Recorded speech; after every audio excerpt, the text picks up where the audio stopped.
Head day fertility అమ్మ అనే పిలుపుకు శ్రీకారం చుట్టండి. పొందండి ఉచిత మొదటి కన్సల్టేషన్, మొదటి స్కాన్. సంప్రదించండి 8880747474. అయ్యా, దేవుడిచ్చిన ప్రసాదం అనుకుని నలుగురిని కన్నాను. ముగ్గురికి పెళ్లి చేయగలిగానయ్యా. ఈ ఊరు ఏమిచ్చినా మీరు తీసుకుంటారు కదయ్యా. ఇది మిగిలిపోయింది. తమరే ఏదో ఒకటి చెయ్యండి అయ్యా. అయ్యా,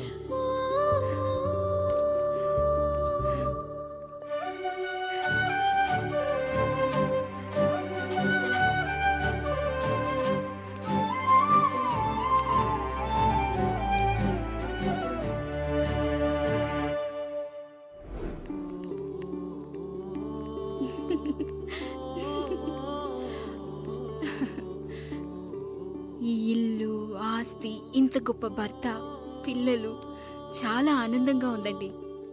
కానీ నాకు ఒకటే లోటు. మన తర్వాత మన పిల్లల్ని చూసుకోవడానికి వీళ్ళకొక అన్నయ్య కావాలండి. అచ్చం మీ పోలికలతో వీళ్ళకొక అన్నయ్యని కందామండి. నువ్వు అడుగుతే కాదనగలనా?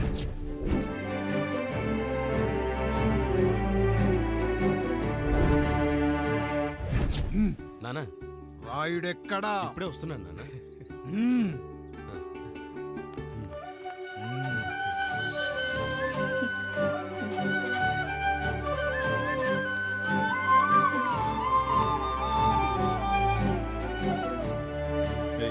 చూడరా, మీ అన్నం మీద పగ తీర్చుకోవడానికి నీకు ఇదే సరైన సమయం. పర్లేదంటావా? ఏం పర్వాలేదు. అయ్యా, ఎరా రంగా, ఏం కావాలో అడగరా. నీకంటూ ఏమి ఇవ్వలేదు, నువ్వు ఏమి అడగలేదు. చెప్పరా. మా అన్నకు నాకు పడట్లేదయ్యా. తోడ పుట్టినవాడని చాలా సహించాను. అడ్డమైన దానాలు చేసి ఆస్తి మొత్తం పోగొట్టాడు. ఇప్పుడేం కావాలరా? కొద్దిగా ఈ కత్తి తీసుకొని వాడిని చంపి పెట్టండి అయ్యా.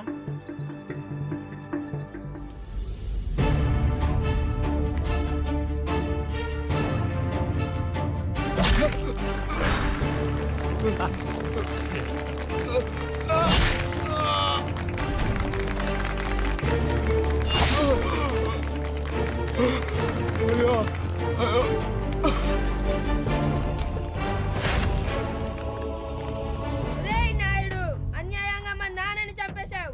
గుర్తుంచుకో, ఈ నాయుడి కొడుకు నీ కుటుంబం పాలిట సైనికుడిగా మారబోతున్నాడు. నిన్ను, నీ కొడుకుని, ఆడికి పుట్టబోయే కొడుకుని అందరినీ లేపేస్తా.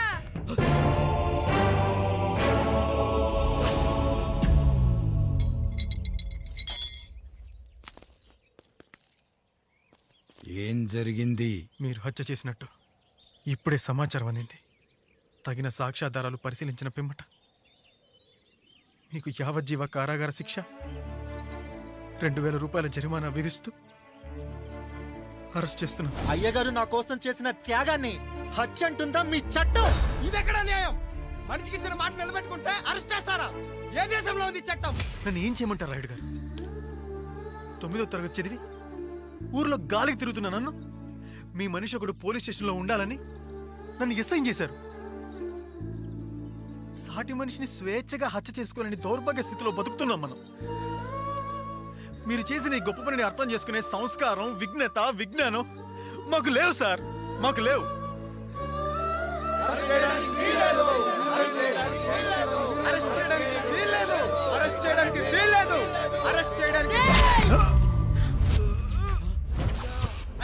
నాయుడు గారు,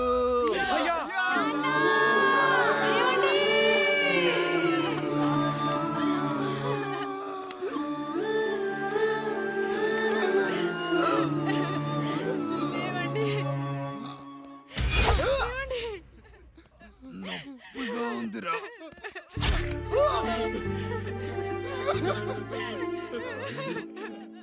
సుధా, నేను లేకుండా ఎలా ఉండగా? పర్వాలేదండి, బిడ్డలతో నేను ఉండిపోతాను. అయ్యో, ఈ పాడు సమాజం నిన్ను మనశ్శాంతిగా బతకనివ్వదు. ఇంతమంది పిల్లల్ని చూసుకుంటూ భర్త లేకుండా ఎలా బతకగలం?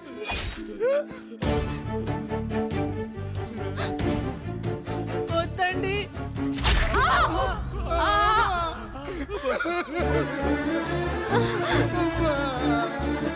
రాయుడు, బిడ్డలు జాగ్రత్త. ఈ రోజు నుంచి వీళ్ళంతా నీ తమ్ముళ్ళు చెల్లెళ్ళు కాదు, నీ బిడ్డలు.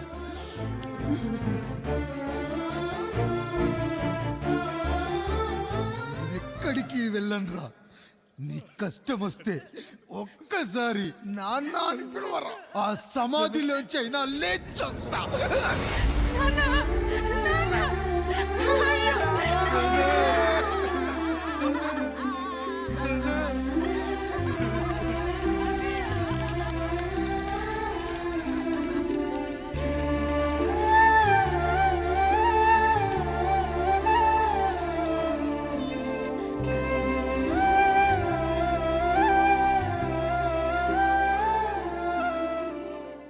ఇందు మూలంగా 50 మందికి తెలియజేయనిదేమనగా ఊరికి కొత్తగా వచ్చిన యాండ్రాయిడ్ తన తండ్రి పెదరాయుడు అని ఆస్తిలో వాటా పంచమని రచ్చబండిని ఆశ్రయించడం వలన గ్రామ పెద్దలందరూ రేపు 11 గంటలకు రాయుడు గారింటికి రావాల్సిందిగా కోరుచున్నాము.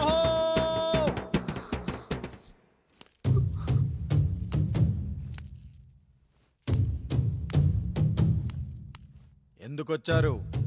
తన తాత పాపారాయుడు గారు ఆస్తి తనకు కూడా కావాలంటూ పంచాయతీలో ఫిర్యాదు చేశాడయ్యా.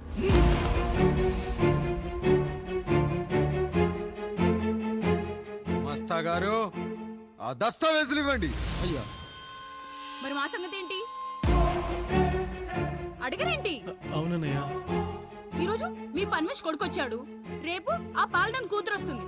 ఇలా వచ్చినోళ్ళంతా మీ సంతానమేని తెలిసాక అదిగో ఆ కాముడు చెప్పినట్టు మా ఆయన వాటా కిందో బాత్రూము, నాకో సబ్బు బిల్ల, నా పుట్టబోయే బిడ్డకు ఓ బొట్టు బిల్ల, ఇదే మిగులుతుంది. అయినా ఊరి జనాభా కన్నా అన్నయ్య పిల్లల సంఖ్య ఎక్కువైపోతుంది. వాళ్ళందరూ ఇంటి మీదకి వచ్చేలోపు మా ఆస్తి మాకు ఇచ్చేస్తే మా బతుకులు మేము బతికేస్తాంగా. అవునన్నయ్య, మా ఆస్తి మాకు కావాలంతే. ఎవరిని పట్టుకుని ఏం మాట్లాడుతున్నారయ్యా? ఉన్నప్పటి నుంచి ఆయన మిమ్మల్ని సాగుతూ ఉన్నారు.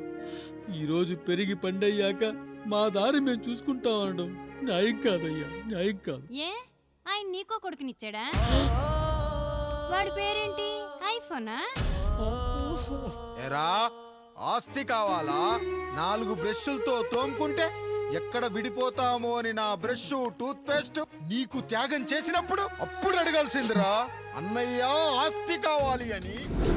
ఎరా, నేను వాడిపారేసిన లంగోటాలు మార్చి మార్చి చొక్కాలు చేతిగుడ్డలుగా వాడారే, అప్పుడు అడగాల్సిందిరా అన్నయ్య ఆస్తి పంచు అని. నువ్వు 6 నెలల పసికందుగా ఉన్నప్పుడు పాల కోసం ఏడుస్తుంటే నిన్ను తీసుకెళ్లి పశుల దొడ్లో కట్టేశానే, అప్పుడు అడగాల్సిందిరా అన్నయ్య నాకు ఆస్తి కావాలి అని. మా తండ్రి గారు పాపారాయుడు పోలికలు నాకు, నా పోలికలు ఆండ్రాయిడ్కి. అసలు మా కుటుంబంలో ఏ పోలికలు లేని మీకు ఎందుకు ఇవ్వాలరా ఆస్తి? ఆస్తి లేదు, గీస్తి లేదు. Get out, get out, get out, get out, get out, get out అని నేను అనొచ్చు, కానీ అనగలనట్రా? అనలేను. ఎందుకంటే మీరంతా నా తమ్ముళ్ళు, నా చెల్లెళ్ళు. రక్తం తాగిన దోమ కూడా వెళ్ళేటప్పుడు కృతజ్ఞతగా ఏ మలేరియానో టైఫాయిడో వదిలి వెళ్తుంది. కానీ రక్తం పంచుకొని పుట్టిన మీరు ఈ అన్నయ్య కోసం ఆస్తి కూడా వదల్లేకపోతున్నారు కదరా. గుమస్తా గారు, నా యావదాస్తి నా తమ్ముళ్లకు చెల్లెళ్లకు వాళ్ళ పేర్ల మీద రాయండి. నాకు చిల్లి గవ్వ కూడా అక్కర్లేదు. ఇక ఈ ఇంటికి నాకు ఎటువంటి సంబంధం లేదు. లక్ష్మి, సావిత్రి, మీ చీరలు విప్పేయండి.